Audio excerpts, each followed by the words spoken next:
Βρισκόμαστε στο στούντιο, ηχογραφούμε τη καινούργια δισκογραφική δουλειά με τίτλο Film Noir.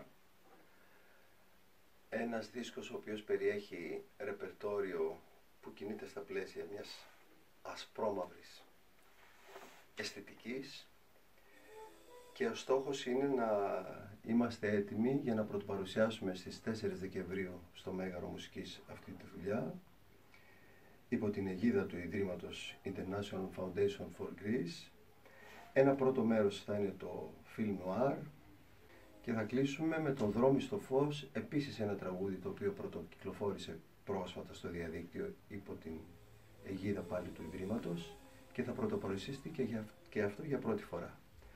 3 κύκλοι λοιπόν με ένα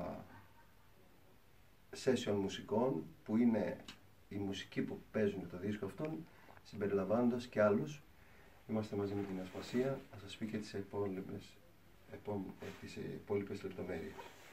Ναι, εμείς μέσα στα πλαίσια των στόχων του Ιδρύματος, που είναι η προβολή των Ελλήνων δημιουργών στην Ελλάδα και στο εξωτερικό, ξεκινάμε αυτή τη συνεργασία με τον πρέσβη καλής θελήσεώς μας, τον Βασίλη Τολέκα, και θα παρουσιάσουμε τον δίσκο αυτόν, τον Film Noir, στις 4 Δεκεμβρίου, όπως είπε, στο Μέγαρο Μουσικής Αθηνών.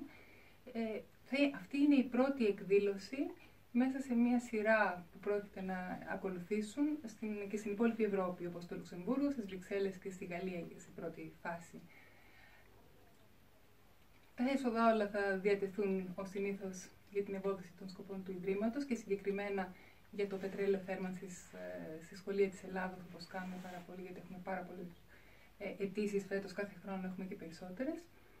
Και πιστεύουμε να είναι μια πάρα πολύ ωραία εκδήλωση και μια πολύ ωραία ευκαιρία να βρεθούμε όλοι μαζί.